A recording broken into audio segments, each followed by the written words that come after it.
నమస్కారం city news కి స్వాగతం. ముందుగా ముఖ్యాంశాలు.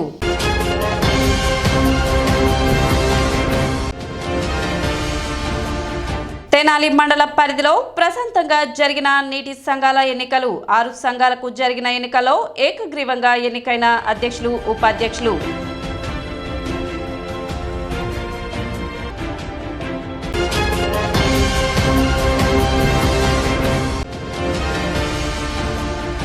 ప్రశాంతంగా జరిగిన తెనాలి మండల సర్వసభ్య సమావేశం. గ్రామాల అభివృద్ధిపై సమావేశంలో చర్చించిన సభ్యులు.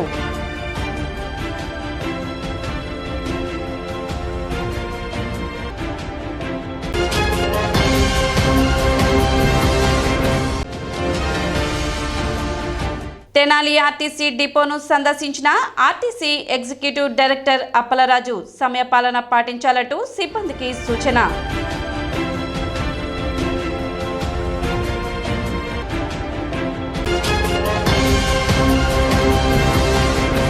తెనాలి మండల పరిధిలో శనివారం నిర్వహించిన నీటి సంఘాల ఎన్నికలు ప్రశాంతంగా జరిగాయి. 275 కొలకలూరు, 280 నేలపాడు, 281 తెనాలి, 282 నేలపాడు 1, 283 పెదరావురు, 293 కట్టవరం, మొత్తం 6 నీటి సంఘాలకు ఎన్నికలు జరిగాయి. ఉదయం 6 గంటల నుండి పోలింగ్ ప్రక్రియ ప్రారంభం కాగా పోలింగ్ కేంద్రాల వద్ద ఎటువంటి అవాంఛనీయ ఘటనలు జరగకుండా పోలీసులు పటిష్ట బందోబస్తు ఏర్పాటు చేశారు. పోలింగ్ ప్రక్రియను తహసీల్దార్ గోపాలకృష్ణ పరిశీలించారు. 6 నీటి సంఘాలకు సంబంధించి మొత్తం 12 మంది అధ్యక్ష, ఉపాధ్యక్షులు ఏకగ్రీవంగా ఎన్నికైనట్లు ఎన్నికల అధికారులు తెలిపారు. 275 కొలకలూరు అధ్యక్షులుగా గద్దె రత్తయ్య, ఉపాధ్యక్షులుగా బొద్దులూరి సుబ్బారావు, 280 నేలపాడు అధ్యక్షులుగా అయినంపూడి సుబ్బారావు, ఉపాధ్యక్షులుగా మద్దూరు శ్రీనివాసరావు, 281 తెనాలి అధ్యక్షులుగా నిద్రా శ్రీనివాసరావు, ఉపాధ్యక్షులుగా షేక్ హిమం సాహెబ్, 282 నేలపాడు 1 అధ్యక్షులుగా పెమ్మసాని శ్రీనివాసరావు, ఉపాధ్యక్షులుగా చందు సోమయ్య, 283 పెదరావురు అధ్యక్షులుగా పాలడుగు ప్రశాంత్, ఉపాధ్యక్షులుగా కొడాలి సురేష్, 293 కట్టవరం అధ్యక్షులుగా వెంకటేశ్వరరావు, ఉపాధ్యక్షులుగా రమేష్లు ఏకగ్రీవంగా ఎన్నికయ్యారు. ఈ మేరకు అధికారులు ధృవీకరణ పత్రాలు అందజేశారు. మనకి 6 నీటి సంఘాలు ఉన్నాయి, అట్లాగే టీసీలు 72 ఉన్నాయి. అన్ని చోట్ల పటిష్టమైన బందోబస్తు ఏర్పాటు చేయబడింది. అట్లాగే సిబ్బంది అందరూ కూడా ఈరోజు ఉదయం 6 నుంచే విధుల్లో పాల్గొన్నారు. కట్టెవరం, కొలకలూరు, పెదరావూరు ఆ గ్రామాల్లో 3 నీటి సంఘాలకి, అట్లాగే మనకి ఇక్కడ ఎన్ఎస్ఎస్ హై స్కూల్లో నేలపాడు, తెనాలి 1 and 2కి మొత్తం 3 చోట్ల కూడా మొత్తం మన మండలంలో 6 చోట్ల నీటి సంఘాలకు ఎన్నికలు జరుగుతున్నాయి. ఇప్పటి వరకు ఉదయం నుంచి మన తెనాలి రూరల్ సిఐ గారు వెల్లం శ్రీనివాసరావు గారు, అట్లాగే మన 2 టౌన్ సిఐ గారు రామనాయక్ గారు వారు పటిష్టమైన బందోబస్తు ఏర్పాటు చేశారు. ఇక్కడ నాయకులు కూడా చక్కగా సహకరించారు. ఎక్కడా కూడా ఏమి ఇబ్బంది, అవాంఛనీయ సంఘటనలు ఏమీ జరగలేదు. చక్కగా అన్ని చోట్ల ఒక మంచి సహృద్భావ వాతావరణంలో యునానమస్గా జరుగుతున్నట్టుగా ఇప్పుడు దాకా ఉన్న సమాచారం. ఎటువంటి ఇబ్బంది లేదు. ఇంకొక 1 అవర్లో ఈ కార్యక్రమం మొత్తం పూర్తయ్యి డిక్లరేషన్ అదంతా కూడా మన ఎలక్షన్ ఆఫీసర్స్ కంప్లీట్ చేస్తారు. ఈ సహకరించిన నాయకులకి, అట్లాగే మరి ముఖ్యంగా పోలీస్ సిబ్బందికి నేను హృదయపూర్వకంగా కృతజ్ఞతలు తెలియజేసుకుంటా ఉన్నాను. నేలపాడు గ్రామానికి సంబంధించి నీటి వినియోగదారుల సంఘం అంటే వాటర్ యూజర్స్ అసోసియేషన్ సంఘం అధ్యక్షుల ఎన్నికలు జరిగినాయి. దానికి గాను నేను WAA నీటి సంఘం 282 నేలపాడు 2కి ఎలక్షన్ ఆఫీసర్గా నియమించారు గౌరవ కలెక్టర్ గారు. దానికి కానీ ఈరోజు మాకు 12 ప్రాదేశిక టెరిటోరియల్ కాన్స్టిట్యూన్సీ ఉన్నాయి, నియోజకవర్గాలు. ఆ 12 నియోజకవర్గాల్లో మొత్తం ఏకగ్రీవంగా ప్రజలు ఎన్నుకున్నారండి. దాంట్లో వైస్ ప్రెసిడెంట్ని ఎన్నుకున్నారు. ప్రెసిడెంటు పెమ్మసాని శ్రీనివాసరావు గారిని ఎన్నుకున్నారు. వైస్ ప్రెసిడెంటు చందు సోమయ్య గారిని ఎన్నుకున్నారండి. ఈ ఎన్నికలు బాగా ప్రశాంతంగా జరిగినాయి. రైతులు అందరూ ఏకాభిప్రాయంతో వచ్చి నామినేషన్లు కూడా ఒక్కరే వేశారు. స్క్రూటినీ లేదు కాబట్టి మరలా మేము వెయిట్ చేసిన తర్వాత ఎలక్షన్ ప్రక్రియ లేదు కాబట్టి ఏకగ్రీవంగా వాళ్ళందరినీ 12 మందిని ఎన్నుకున్నారు. వీటిలో వైస్ ప్రెసిడెంట్ని ఎన్నుకున్నాము. ప్రెసిడెంట్ వచ్చేసి లోయర్ రీచ్, ఇక్కడ లోయర్ రీచ్ అప్పర్ రీచ్ అని ఉంటుంది. లోయర్ రీచ్ నుంచి ప్రెసిడెంట్ ఎన్నుకుంటే అప్పర్ రీచ్లో వైస్ ప్రెసిడెంట్ ఎన్నుకోవాలా. లోయర్ రీచ్లో వైస్ ప్రెసిడెంట్ ఎన్నుకున్నాము పెమ్మసాని శ్రీనివాసరావుని.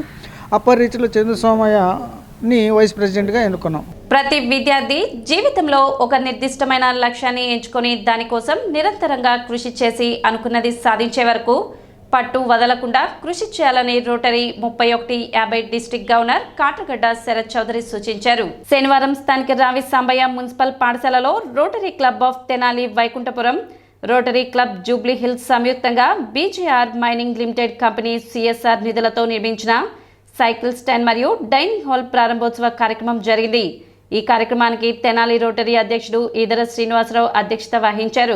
ఈ సందర్భంగా ముఖ్య అతిథిగా విచ్చేసిన డిస్ట్రిక్ట్ గవర్నర్ కాట్రగడ్డ శరత్ చౌదరి మాట్లాడుతూ వివేకానందుని జీవితం యువతకు మార్గదర్శకంగా నిలుస్తుందని ఆయన వివరించిన పలు అంశాలను దృష్టిలో ఉంచుకొని విద్యార్థులు తాము అనుకున్న కార్యసిద్ధికి కృషి చేయాలని, జీవితంలో ఉన్నత శిఖరాలు అధిరోహించాలని అన్నారు.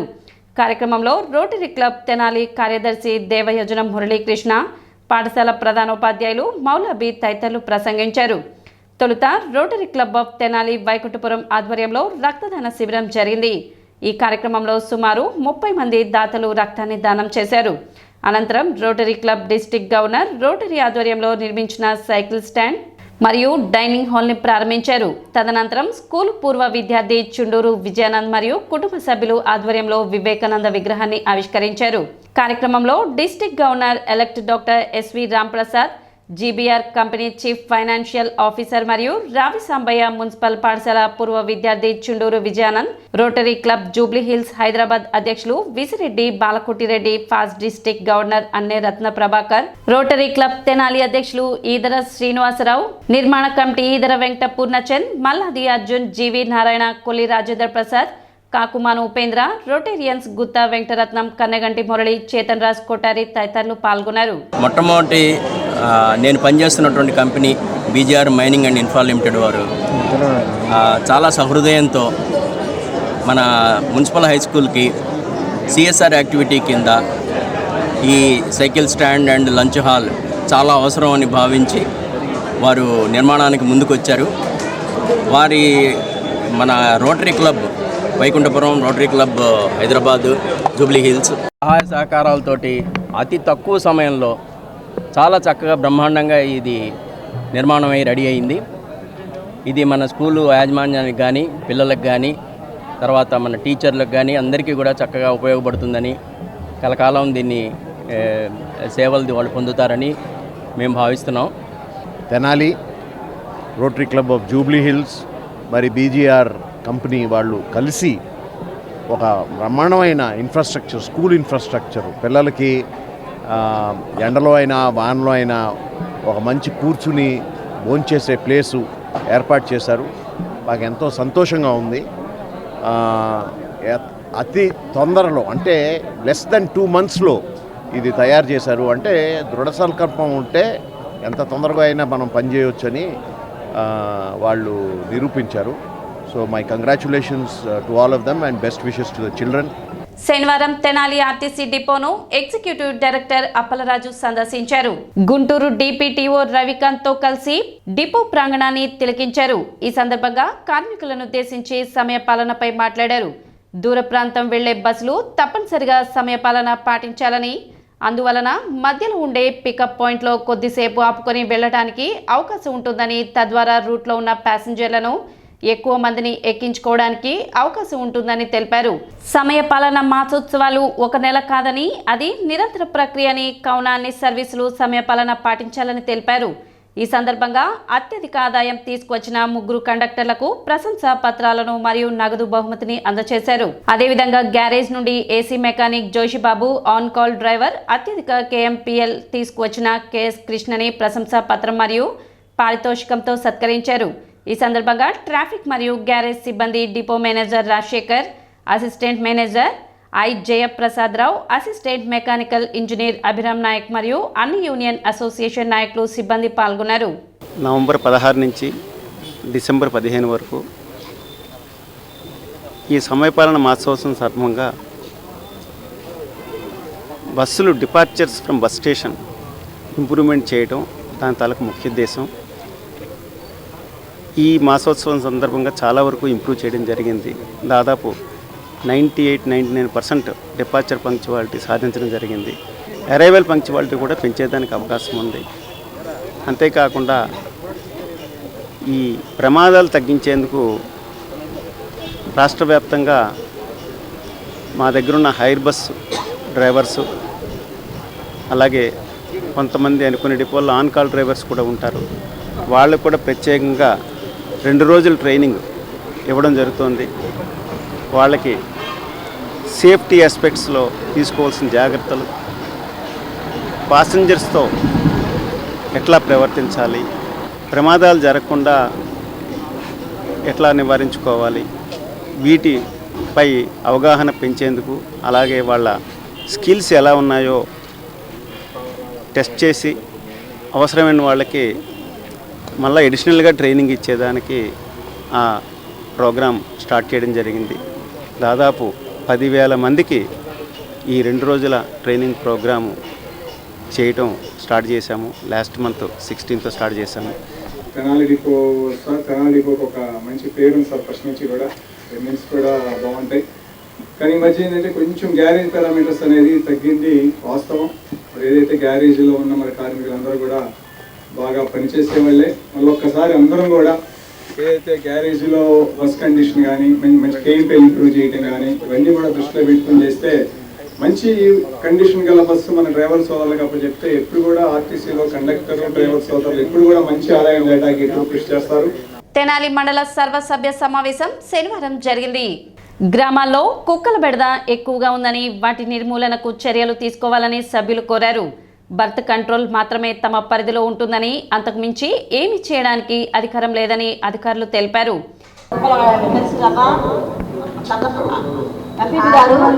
దీన్ని మీరు పరిష్కరించాల్సిన విషయం. ఎందుకంటే గ్రామంలో కుక్కల బెడద బాగా ఎక్కువగా ఉన్నాయి.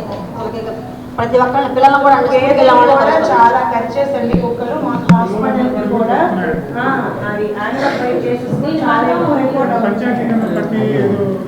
బట్ ఆ పవర్ మొత్తం మున్సిపాలిటీలోనే ఉంటుంది.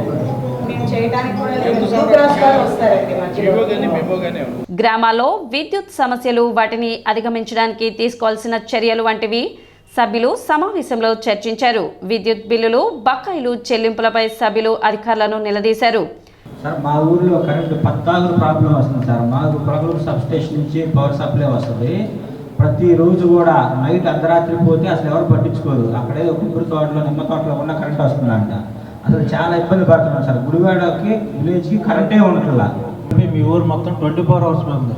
ఇప్పుడు అగ్రికల్చర్ లేదండి. ఇంతకుముందు అంత ప్రాబ్లం లేదు. ఇప్పుడు ఈ మధ్య గమనించారు కదా, 1 month నుంచి ఇప్పుడు జరుగుతుంది సార్. ఇప్పుడు కూడా ఫీజు పోతే అర్ధరాత్రి ఎవరు పట్టించుకొని ఎదురు కాపుకుంటా చెక్ చేసుకుంటా రావడం అట్లా జరుగుతుంది. 24 hours మాట్లాడతా కాబట్టి నాకు తెలుసు కాబట్టి చెబుతున్నాను సార్. అది కూడా చేసి పెట్టిన తర్వాత కూడా ఏంటంటే కొత్త లైన్ ఆల్రెడీ కొలనూరు దగ్గర నుంచి కూడా మా ఊరు లాగాము సార్. బ్రిడ్జి మీదకి వచ్చిందా సార్? కొంచెం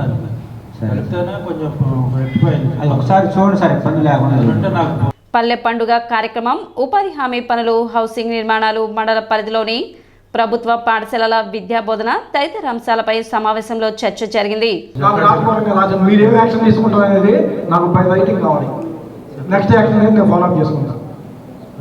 వాళ్ళతో కూడా డీ గారితో కూడా మాట్లాడుతుంటాను. ఓకే. సో మనకి ఒక 500 kVsకి ప్రపోజల్ పంపించేసి దానికి డివైడ్ చేస్తానని చెప్పారు. నెక్స్ట్ అసిస్టెంట్ లైన్మెన్ క్యాడర్ ఇప్పుడు వరకు ఉంది. దాన్ని లైన్మెన్ క్యాడర్గా అప్గ్రేడ్ చేసి మాకు లైన్మెన్ కూడా ప్రొవైడ్ చేయాలి. ఆల్రెడీ డిఈ గారికి గౌరవ మంత్రివర్యుల దగ్గర లెటర్ కూడా పెట్టాము. కొంచెం దాన్ని పరిశీలన చేస్తారు మాత్రం. ఇదిలా ఉండగా కొంతమంది అధికారులు సమావేశానికి గైహాజరు కావడం పట్ల సభ్యులు అభ్యంతరం వ్యక్తం చేశారు. సమావేశానికి హాజరు కాని అధికారులపై శాఖపరమైన చర్యలు తీసుకునే విధంగా సమావేశంలో తీర్మానం చేస్తామని సభ్యులు కోరారు. ప్రతి 45 రోజులకు ఒకసారి సమావేశం నిర్వహించాలని, మండల స్థాయి అధికారులు తప్పనిసరిగా హాజరు కావాలని సభ్యులు తెలిపారు. కాబట్టి ఇప్పుడు పదవి కాలం వచ్చి దాదాపు 20 నెలలకు వచ్చింది. కాబట్టి ప్రతి కనీసం 3 monthsకి 2 meetings. సరైన కారణం లేకుండా ఏ డిపార్ట్మెంట్కి చెందిన మండల స్థాయి అధికారి కనుక హాజరు కాకపోతే వాళ్ళ మీద శాఖాపరమైన చర్యలకి మేము మండల పరిషత్లో తీర్మానం చేయడం అనేది జరుగుతుంది. అదైతే కంపల్సరీ. ఈసారి ఎందుకంటే మేము వచ్చి కూర్చొని ఎవరినన్నా తెలియదు, సమాధానం ఏం చెప్తారో తెలియదు. అదొకటి. పబ్లిక్ గ్రీవెన్స్ సిస్టంలో మనం ఏమైనా కంప్లైంట్ చేస్తే ఆ కంప్లైంట్ని క్లోజ్ చేయడానికి ఇన్స్టిట్యూట్ తిరుగుతారు సమస్యను పరిష్కరించకుండా. అదేమంటే కోర్టు పరిధిలో ఉంటే ఆ కోర్టులోని దానికి మీరు ఏం చేస్తున్నారు, కోర్టులో నుంచి సాల్వ్ చేయడానికి బయటికి తీసుకోవడానికి అది సమాధానం చెప్పడం. సింపుల్గా కోర్టు పరిధిలో ఉన్న అంశం అని చెబుతున్నారు, ఇష్యూని క్లోజ్ చేస్తున్నారు. రెండోది, మేము పై అధికారులకు పంపించాము, సమస్య పరిష్కరించబడింది. మరి సమస్య పరిష్కరించబడిందో లేదో వాళ్ళకే తెలియాలా. పై అధికారులకి పంపించాము నివేదిక అంటున్నారు, అది అక్కడ పెండింగ్ ఉంటుంది, ఇక్కడ ఇష్యూ అట్లాగే ఉంటుంది. ఆ ఇష్యూని వాళ్ళ కోర్టులో నుంచి బయటికి నెట్టిందాకా మాత్రం తిరుగుతున్నారు, తర్వాత దాని గురించి పట్టించుకోవట్లేదు. దీన్ని 2-3 సార్లు చూసి లోకాయుక్త పరిధిలోకి కోర్టు పరిధిలో కూడా తీసుకెళ్తా, వాళ్ళ సొంత ఖర్చులతో రావాల్సి ఉంటుంది కోర్టుకి.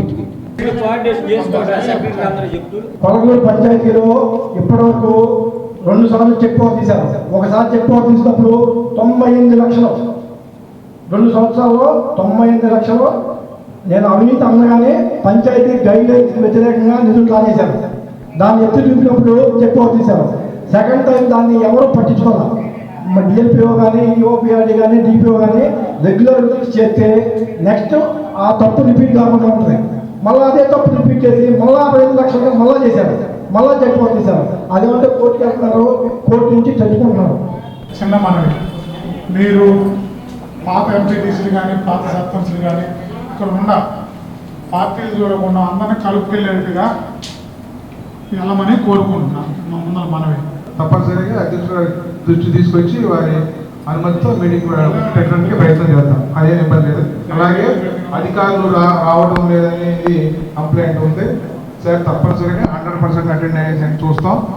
రాని వాళ్ళకి కంపల్సరీ నోటీసులు పంపుతాం. అంటే ఈరోజు సాగునీటి సంఘాల ఎలక్షన్ ఉండటం వల్ల కొంతమంది సరిగ్గా వితౌట్ వ్యాలిడ్ రీజన్ వాళ్ళు ఆబ్సెంట్ అవడానికి అవకాశం ఇవ్వమంటే. సమావేశంలో మండల ఉపాధ్యక్షురాలు కోడూరు స్వప్న, గోపిశెట్టి రమాదేవి, వైవిడి ప్రసాద్, ఏవో శ్రీనివాసరావు, తెనాలి మండల ఎంపీటీసీలు, సర్పంచ్లు తదితరులు పాల్గొన్నారు. సర్వసభ సమావేశానికి ముఖ్య అంశాలు కుక్కల బెడదల మీద చర్చ, అలాగే నిరంతరం విద్యుత్ సరఫరా, అలాగే విద్యార్థులు క్రమశిక్షణలో స్కూళ్ళకి వెళ్ళి ఏం చేస్తున్నారు చూస్తాం. అదే విద్యార్థులు పాఠశాలలకు విద్యార్థులు క్రమశిక్షణ అనే చర్చ మీద, అలాగే పనికి ఆహార పథకం చర్చ, అలాగే గ్రామాల్లో ₹1 కోటి అభివృద్ధి పనులకు తీర్మానం చేశారు. నా పేరు వైవిడి ప్రసాద్, నేను ఈఓపిఆర్ఎన్ఆర్డీగా పనిచేస్తున్నాను. మరి ఇక్కడికి వచ్చేసేసి పంచాయతీస్ అండ్ రూరల్ డెవలప్మెంట్ విషయంలోకి వచ్చేసరికి గ్రామ పంచాయతీలకి ప్రధాన ఆదాయ వనరైన హౌస్ ట్యాక్స్ అనేది ఈ పాటికి మొదలై వసూలు చేస్తూ ఉండాలి. మన తెనాలి మండలంలో అన్ని గ్రామాలు కలిపి 20,072 అసెస్మెంట్స్ ఉన్నాయి. వాటి ద్వారా సుమారు ₹2,38,00,000 ఇళ్ల పన్నుల ద్వారా వసూలు కావాల్సింది. అలాగే లైసెన్స్ ఫీజులు కానీ మరి మిగతావి హాస్పాట్ ఫీజుల ద్వారా కానీ ఏదైనా సుమారు పంచాయతీలకి ₹2,50,00,000 ఆదాయం ఈ సంవత్సరం వసూలు కావాల్సింది. మరి వాటిలో ఈ పాటికే చేస్తూ ఉండాల్సింది. కొన్ని గవర్నమెంట్ సర్వీస్ మూలాన కొంత లేట్ అవుతూ ఉంది. వీటి మూలాన అందరూ మా వాళ్ళు కూడా పంచాయత్ సెక్రటరీస్ కూడా అందరూ వసూలు చేస్తారు. మరి అందరూ కూడా ప్రజాప్రతినిధులందరూ కూడా సహకరిస్తే మరి ఆ నిధుల ద్వారా స్థానిక సంస్థలకి బలోపేతం జరిగి అభివృద్ధి కార్యక్రమాలు చేయడానికి జరుగుతూ ఉంటుంది. ఇప్పుడు ఎప్పుడప్పుడు రిలీజ్ చేయడం జరుగుతుంది. దానికి కూడా గ్రామాల్లో మన ఇష్టారాజ్యంగా ఖర్చు పెట్టడానికి లేదు. టైడ్ అన్టైడ్ అని 2 విభాగాలుగా విడగొట్టి వాటిలో డ్రింకింగ్ వాటర్, అట్లాగే ఎస్డబ్ల్యూపీ మెయింటెనెన్స్ కానీ మరి స్వీపర్స్ కాదు, వీళ్ళకి మిత్రాలకు కానీ, వీళ్ళకి షెడ్ మిత్ర కానీ, వీళ్ళకి కానీ ఇంతంత రేషియోలో జీతం ఇవ్వాలి, ఎలక్ట్రిసిటీ బిల్స్ కట్టాలి అని చెప్పి అన్నారు. ఆ రేషియో ప్రకారమే దానికి లోబడే చేయాల్సి ఉంటుంది ఖచ్చితంగా. అది శ్రీ ధనుర్మాస వ్రత ప్రయోక్త శ్రీకృష్ణ దీక్ష మహోత్సవాలు తెనాలిలో 16వ తేదీ సోమవారం నుండి ప్రారంభం కానున్నాయి. శ్రీ శరణాగతి గోష్ఠి ట్రస్ట్ ఆధ్వర్యంలో శ్రీ నరేంద్ర రామానుజ దాసు స్వామి ప్రత్యక్ష పర్యవేక్షణలో జరగనున్న ఈ వ్రత మహోత్సవాలకు సంబంధించిన గోడ పత్రికను శనివారం ఆవిష్కరించారు. తెనాలి ఆర్టీసీ బస్టాండ్ వద్ద గల వడ్లమూడి నాగేశ్వరరావు హాస్పిటల్ ప్రక్కన ఎర్రంశెట్టి గంగాధర్రావు, ఎర్రంశెట్టి వెంకట రమేష్ బాబుల స్థల ప్రాంగణంలో ఈ నెల 16వ తేదీ నుండి జనవరి 13వ తేదీ వరకు ఈ వ్రత మహోత్సవాలు అత్యంత వైభవంగా నిర్వహించనున్నారు. భక్తులు విశేష సంఖ్యలో పాల్గొనాలని నిర్వాహకులు కోరారు.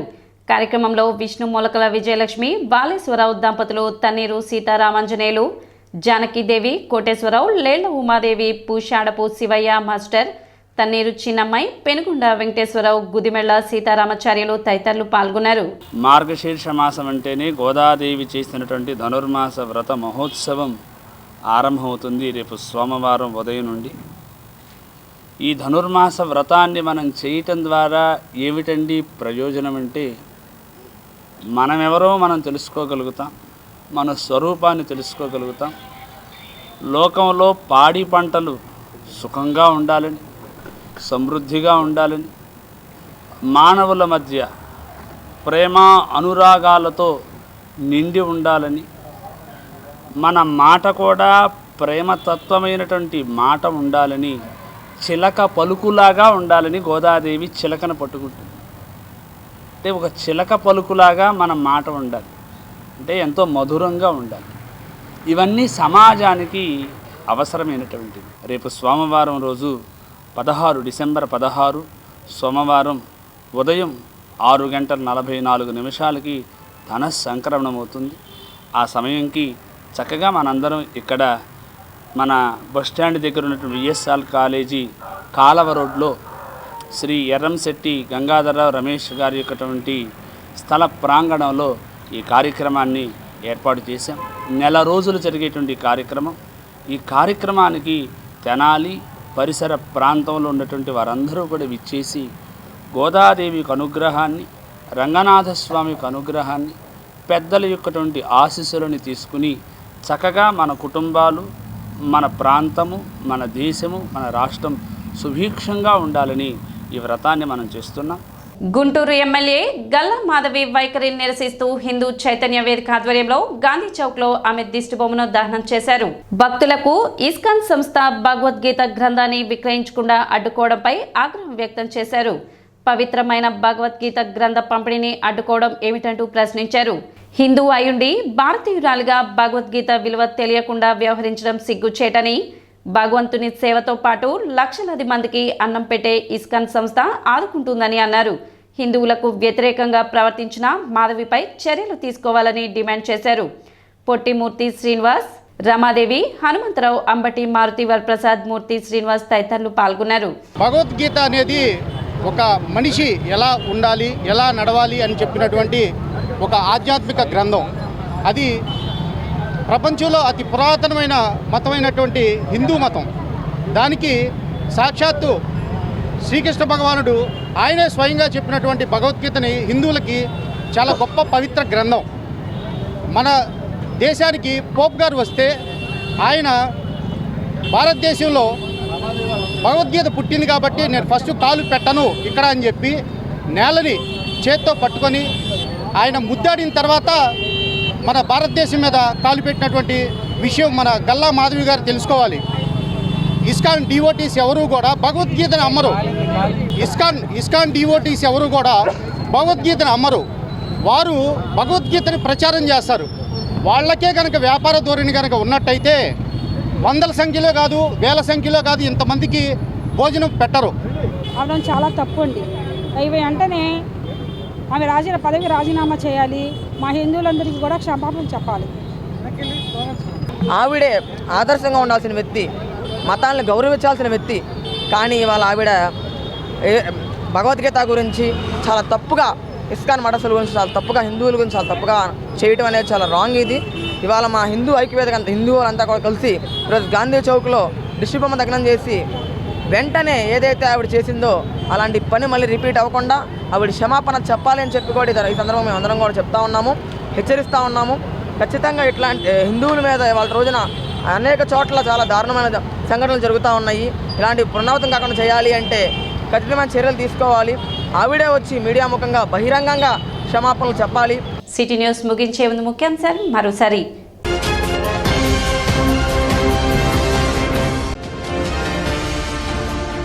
తెనాలి మండల పరిధిలో ప్రశాంతంగా జరిగిన నీటి సంఘాల ఎన్నికలు. 6 సంఘాలకు జరిగిన ఎన్నికల్లో ఏకగ్రీవంగా ఎన్నికైన అధ్యక్షులు, ఉపాధ్యక్షులు.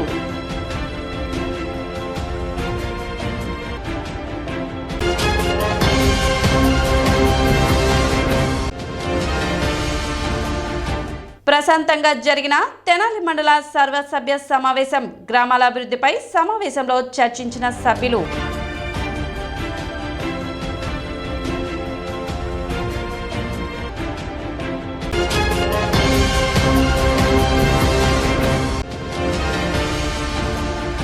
తెనాలి ఆర్టీసీ డిపోను సందర్శించిన ఆర్టీసీ ఎగ్జిక్యూటివ్ డైరెక్టర్ అప్పలరాజు. సమయపాలన పాటించాలంటూ సిబ్బందికి సూచన.